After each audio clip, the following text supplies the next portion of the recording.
कि अब वो टाइम आ गया, आप सेलिब्रेट करो यार जी। जो आपने की है पिछले 10 सालों में, जो ट्रांजैक्शन आपने की थी, अब उसको कैश आउट करने का टाइम आ गया। और शामी जैसा 3 मैचेस में 13-14 आउट करे, 15 आउट करे, 45 आउट करे, यार ये थोड़ा unheard of kind of thing है। ये कोई नॉर्मल चीज नहीं है जो शामी कर रहा है। बचा दिया न्यूजीलैंड को, हार गया न्यूजीलैंड, घंटा बज गया भाई न्यूजीलैंड का। इंडिया ने न्यूजीलैंड को ठोक दिया, इंडिया ने न्यूजीलैंड का घंटा बजा दिया। तो क्या मतलब, इंडिया वर्ल्ड कप जीत रहा है। अब आओ मैदान में। हमने देखा कि बड़ी जबरदस्त किस्म की भारत की विक्ट्री, और इसे तमाम से कहा जाता है कॉम्पैक्ट विक्ट्री, तमाम बॉक्सेस को टिक किया। बैटिंग की बात करें, बॉलिंग की बात करें, मिडल एक थोड़ा फेज आया था जिसमें थोड़ा सा अच्छा खेला न्यूजीलैंड, बट उन्होंने कमबैक बहुत शानदार किया। में बेदर्दी से हमला करते हैं और इतना बेखौफी से खेलते हैं तो इसका इम्पैक्ट पूरी टीम पे पड़ता है, और ये चीजें देखने वाली हैं। बैटिंग में तो चले हमेशा भारत जो थी वो पाकिस्तान के लिए एक तरह से एग्जांपल सेट करते थे, मगर अब तो बॉलिंग में सेट कर रहे हैं एग्जांपल, और इनको देख के पाकिस्तान को कुछ सीखना चाहिए। बहुत बड़ा टोटल है ये, चाहे आप सेमीफाइनल हो ना हो, पिच जितनी भी अच्छी हो, चेस करना इतना बड़ा टोटल आसान नहीं होता। डेफिनेटली दानिश देखे कि न्यूजीलैंड की टीम और कंडीशन भी इंडिया को सूट कर रही है, ऊपर से टॉस भी ये हार गए, वो तो किसी के हाथ में भी था। इंडिया की आज लक ने साथ दिया। मगर फिर हम कहते हैं ना कि कुदरत का निजाम तो वहां भी काम करता है। This is turning out to be a one sided affair for India. जी हाँ, इंडिया की बड़ी शानदार performance individual edition of world cup में, लेकिन शामी कंसिस्टेंटली पीछे पड़ गया है लोगों के। अब वो बिल्कुल मथे लग गया है बंदों के कि मैंने नहीं छोड़ना। एक तरफ हम वर्ल्ड कप की बात कर रहे हैं कि 397 रन बन गए, काश हमारी टीम भी आज इंडिया में सेमीफाइनल की रेस में शामिल होती। तो पाकिस्तान को भी यही करना है कि भारत से सीखें और आगे बढ़ें। न्यूजीलैंड को जिस तरह ठोकना चाहिए था, पकड़ के बजा दिया न्यूजीलैंड की भाई। और ये माना नहीं जाता था कि हिंदुस्तान बॉलिंग साइड बहुत अच्छी है, कि आप इसी बॉलिंग साइड के साथ आप ये वर्ल्ड कप जीतो। वो टाइम आ गया, आप सेलिब्रेट करो यार जी। जो आपने की है पिछले 10 सालों में, जो ट्रांजैक्शन आपने की थी, अब उसको कैश आउट करने का टाइम आ गया। और ये माना नहीं जाता था कि हिंदुस्तान बॉलिंग साइड बहुत अच्छी है, और स्पेशली इस वर्ल्ड कप में कोई भी ये मानने को तैयार नहीं था कि शायद ये बॉलिंग साइड ऐसी होगी कि आप इसी बॉलिंग साइड के साथ आप ये वर्ल्ड कप जीतो। लेकिन ये बात ठीक है यार, you need to start celebrating your own fast bowlers. I think this is, आपको मजा आया आज के यार 350 रन भी किए, लेकिन जो मजा हर बॉल पे छलांगे मारने का आ रहा था ग्राउंड को, मेरे ख्याल में वो कभी मैंने देखा नहीं। हर बंदा बुमराह के पीछे शॉट डाल रहा है, हर बंदा शामी के पीछे शॉट डाल रहा है, सिराज खोल के बॉलिंग कर रहा है। टेक्निकल बात बताऊं, दोनों ही खोल के भाग रहे थे जी। और ये इजाजत किसने दी? बुमराह ने। बुमराह ने इजाजत दी कि यार देखो मैं तो इतना लीथल हूं कि मैं तो हिलने नहीं दूंगा। और शामी जैसा 3 मैचेस में 13-14 आउट करे, 15 आउट करे, 45 आउट करे 14 मैचेस में, यार ये थोड़ा unheard of kind of thing है। ये कोई नॉर्मल चीज नहीं है जो शामी कर रहा है, सिराज कर रहा है या बुमराह कर रहा है, ये नॉर्मल चीजें नहीं है। मैंने आज क्रिकेट में ऐसी परफॉर्मेंसेस बॉलर की तरफ से बहुत कम देखी है, लेकिन शामी कंसिस्टेंटली पीछे पड़ गया है लोगों के। अब वो बिल्कुल मथे लग गया है बंदों के कि मैंने नहीं छोड़ना। मुझे दिल से खुशी हुई कि यार आई एम रियली हैप्पी कि चलो यार हिंदुस्तान के लिए उसने जोर लगाया, अपने मुल्क के लिए जोर लगाया, और उसने फाइनली वो रिवॉर्ड मिला जो जिसका वो हकदार था। तो मैं really really touched by his performance today. हमने देखा कि बड़ी जबरदस्त किस्म की भारत की विक्ट्री, और इसे तमाम से कहा जाता है कॉम्पैक्ट विक्ट्री, तमाम बॉक्सेस को टिक किया। बैटिंग की बात करें, बॉलिंग की बात करें, मिडल एक थोड़ा फेज आया था जिसमें थोड़ा सा अच्छा खेला न्यूजीलैंड, बट उन्होंने कमबैक बहुत शानदार किया। कैसे देखते हैं इनकी ओवरऑल परफॉर्मेंस को, और आपको क्या लगता है क्या ऐसे एरियाज हैं, क्या चीजें ऐसे फंडामेंटल क्रिकेट के ठीक कर रही है भारत, क्या अनबीटेबल जाती जा रही है? एक तो जब प्रेशर पड़ता है, इनको पता है कि क्लैरिटी ऑफ थॉट है, स्क्रिप्ट दी हुई है, उसको फॉलो करते हैं, फिर एक्सिक्यूशन जबरदस्त है, गेम से आगे रहते हैं, ऑपोजिशन से आगे रहते हैं, इनको पता है कि अब सिचुएशन को किस तरह से संभालना है, और आसान खता नहीं होते हैं। दूसरा क्लास क्वालिटी है बैटिंग बॉलिंग दोनों में। आज तो फिर भी खैर इस मैच में उन्होंने कैच छोड़े हैं, बट मैं समझता हूं कि ओवरऑल एक तरह से स्पॉटलेस परफॉर्मेंस है, और वो दिखता है क्योंकि ये दाद देनी पड़ेगी कि एक ऐसी टीम जो कि पहले स्पिन हैवी होती थी या स्पिन डिपेंडेंट होती थी और 1-2 बल्लेबाजों पे चलती थी, वो भी सेमी बैटिंग करते थे। अब ना सिर्फ पेस बॉलिंग है और बॉलिंग डिपार्टमेंट वर्ल्ड क्लास है, बल्कि बैटिंग जो है वो आंखों में आंखें डाल के खेलते हैं और छक्के पे छक्का लगाते हैं अभी।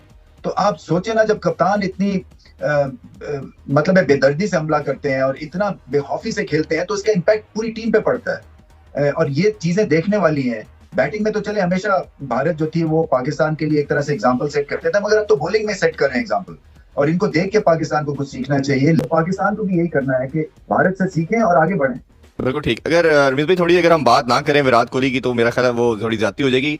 एक ऐसा बैटर जो अपना मार्क छोड़ता चला जा रहा है, और ऐसी एक क्लास एक रोल मॉडल कहना चाहिए, not only for his team, for other team as well, कि तेज बॉलर को स्पिनर की तरह ये आगे पांव निकालते हैं और फिर उसी पोजीशन से पुल शॉट खेलते हैं, चौके तो लगाते ही हैं, छक्के भी मारते हैं, और फिर सिंगल्स जो लेते हैं, दुक्के, फिटनेस, हर चीज के ऊपर जो है इनको दाद देनी चाहिए। और फिर कंसिस्टेंसी है, रन्स करना चाहते हैं, रिकॉर्ड तोड़ना चाहते हैं। What is happening in Mumbai right now? Is this the semi-final of a World Cup or is this a century fest? Century पे सेंचुरी बन रही है। विराट कोहली ने अपनी 50th ODI सेंचुरी कंप्लीट करके सचिन तेंदुलकर का यहाँ रिकॉर्ड तोड़ दिया। उसके बाद फिर श्रेयस अय्यर आते हैं and he does not stop, he does not look back. Virat Kohli से 23 सेंचुरी बनाते हैं और वो भी एक सेंचुरी बना देते हैं। मतलब सेंचुरीज की भरमार हो रही है। सबसे पहले विराट कोहली 50 ODI 100s सचिन तेंदुलकर सामने बैठे थे जिनका रिकॉर्ड तोड़ा and he is totally unstoppable. Great achievement जी। अभी मेरे ख्याल में काफी क्रिकेट बाकी भी है उसकी और 50 कर चुका है सेंचुरी, बहुत बड़ी बात है। मैं तो सचिन की बहुत ज्यादा लग रही थी कि तोड़ेगा कौन, लेकिन एक बहुत ही फिट लड़का ही तोड़ सकता था सेंचुरी। आई थिंक ये बड़ा परफेक्ट एथलीट है और डिजर्व करता है, ऐसे नहीं बन जाती है रिकॉर्ड्स, डिजर्व करता है। उसने काफी कंफर्ट जोन से अपने आप को प्रिपेयर किया इस लेवल पे आने के लिए। और इससे बड़ी बात क्या है कि बैकम भी गया हुआ है मैच देखने के लिए, उसकी वाइफ भी उधर ही है। Great proud moment. And then Sachin जिसका रिकॉर्ड तोड़ा है वो भी वहीं पे। तो आई थिंक इतने बड़े क्राउड के सामने, इतने बड़े इवेंट के अंदर ये बहुत बड़ी अचीवमेंट है जी। मगर फिर हम कहते हैं ना कि कुदरत का निजाम तो वहां भी काम करता है। इस लड़के ने ना बहुत ज्यादा इसने अपने सेक्रीफाइस किया अपने खाने पीने पे, अपनी पर्सनल जिंदगी के ऊपर, और अल्लाह देता है। फिर जब आप मेहनत करते हो तो अल्लाह आपको देता है। और सबसे बड़ी बात यह है, जैसे हम सारे बात करते हैं कि सचिन तेंदुलकर बैठा हो जिसका रिकॉर्ड तोड़ने जा रहा है और उसके सामने बैठ के रिकॉर्ड तोड़ रहा है, और ये बड़े ओकेजन का बड़े प्लेयर ही ऐसे कर सकते हैं। And I think hats off to him, you know, like what a great achievement for him and we are very happy for him, you know. This is turning out to be a one sided affair for India. जी हाँ, India की बड़ी शानदार performance individual edition of world cup में। क्या जबरदस्त दिन है इंडिया के लिए, तमाम रिकॉर्ड्स भी बन रहे हैं। नजीब, नो डाउट पूरा टूर्नामेंट इस तरह खेलते हुए आ रहा है, चाहे पहले बारी हो, चाहे दूसरी बारी हो, चाहे बॉलिंग हो, चाहे स्पिन डिपार्टमेंट हो, चाहे फास्ट बॉलिंग हो। जो क्राउड जिस तरह शोर मचाता है ना एक चौके पे एक छक्के पे, तो सामने वाला क्या करेगा? 11 के सामने 35 लाख और 35,000 लोग। 35,000 लोग। पहले हम लोग सोचते थे यार ग्रेट सचिन तेंदुलकर के 50 हैं, कौन तोड़ेगा? सही बात है। ठीक है, तो सोचते ही बंदा थक जाता है। वो कर करके नहीं थक रहा, तो अब अनबिलीवेबल अचीवमेंट है इंडिया के लिए, उनकी कंट्री के लिए। तेंदुलकर ग्राउंड में था, 50 100 भी बनाया वो ग्राउंड में, उसके सामने बन रही है जी। तो अनबिलीवेबल। और परफॉर्मेंस जो टीम का टोटल है वो बड़ा जबरदस्त है। रोहित शर्मा जो इम्पैक्ट आ रहा है वो अनबिलीवेबल। बाकी बैट्समैनों के लिए बड़ा इजी हो जाता है। जो विराट कोहली की बैटिंग ठीक है, उसने टाइम लिया, पेशेंस, लेकिन उसमें जो प्रेशर रिलीज किया श्रेयस अय्यर ने किया, आगे 67 बॉलों पे 100 किया, जिसकी वजह से इतना टोटल हुआ। लेकिन यह है कि अनबिलीवेबल दोनों की बैटिंग परफॉर्मेंस। क्या एक्सेप्शनल बैटिंग परफॉर्मेंस देखी हमने भारत की जानिब से। आज दांत खट्टे कर दिए न्यूजीलैंड के। रोहित ऑन फायर थे, सिकंदर टांग पे बॉल करा रहे थे, वहां मार रहे थे, आउटसाइड ऑफ स्टंप करा रहे थे, वहां मार रहे थे। इतनी खुली ड्राइव मार रहे थे, तो इसका मतलब है पिच पे कुछ नहीं था। तो उन्होंने 6 या 7वें ओवर में सेंटनर को लेकर आए, मगर वो भी बेचारा कुछ नहीं कर सकता। बहुत बड़ा टोटल है ये, चाहे सेमीफाइनल हो ना हो, पिच जितनी भी अच्छी हो, चेस करना इतना बड़ा टोटल आसान नहीं होता। डेफिनेटली दानिश देखे कि न्यूजीलैंड की टीम और कंडीशन भी इंडिया को सूट कर रही है, ऊपर से टॉस भी ये हार गए, वो तो किसी के हाथ में भी था। इंडिया की आज लक ने साथ दिया और जिस तरह के उन्होंने स्टार्ट किया है, और मैं समझता हूँ कि न्यूजीलैंड को जिस तरह की पिच थी कि अगर उनको पता है कि यूज पिच है, इनको चाहिए था एक लेग स्पिनर के पास थे, वो खिला लेना चाहिए था, एक चीज बनती थी इनकी। इस सोदी का जो फखर जमान ने हाल किया था, उसके बाद उनकी हिम्मत हुई नहीं इस सोदी को खिलाने की। तकरीबन 400 रन हो गए। 400 रन करने सेमीफाइनल में इतने बड़े रन नहीं होने चाहिए होते, इसलिए कि सेमीफाइनल में टॉप की टीमें आती हैं, उधर टॉप का टाकरा होता है, उसके अंदर 400 रन हो जाना बहुत बड़ी बात है।